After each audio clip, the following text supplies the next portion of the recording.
আসসালামু আলাইকুম। আমি সাথী। আজকে আমি আপনাদের দেখাবো কিভাবে রাইস কুকারে রুটি তৈরি করতে হয়। তো চলুন দেখে আসি। আমি এখানে 3 কাপ মতো আটা নিয়ে নিচ্ছি, কিছুটা লবণ নিয়ে নিচ্ছি, আর আমি এখানে গরম পানি অ্যাড করে দেব। পরিমাপ মতো দিতে হবে, বেশি দিলে নরম হয়ে যাবে।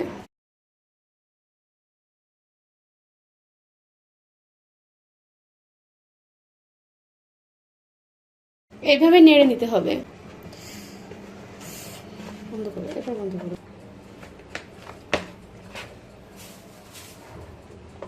লেচি কেটে নিচ্ছি, এই যে ছোট ছোট করে।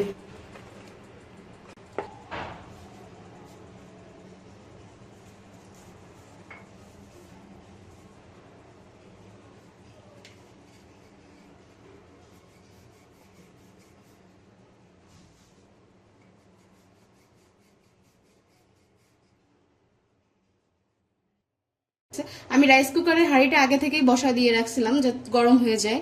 আমার এটা গরম হয়ে গেছে। এখন আমি রুটিগুলো এভাবে দিয়ে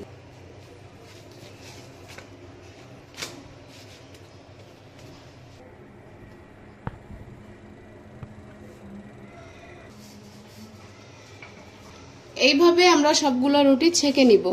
এখানে একটা বিষয় আছে, যদি আপনি চুলাতে রুটি ভাজেন তাহলে ওইটার আঁচটা একটু হাই হিটে হয়, তার জন্য রুটিগুলো সুন্দর ফোলে। আর রাইস কুকারে এত ভালো হিট হয় না, যার কারণে রুটিগুলো ফুলার আশা কখনোই কেউ করবেন না।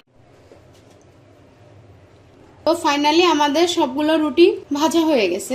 এখন এখানে কিছু কথা আছে, সেটা হলো এই ভিডিওটা আমার প্রয়োজন হতে পারে যারা ব্যাচেলার থাকে, ব্যাচেলার আপুরা ভাইয়ারা, বা যাদের শুধু রাইস কুকারে রান্না করে তাদের জন্য। তো সবাই ভালো থাকবেন, সুস্থ থাকবেন। আসসালামু আলাইকুম।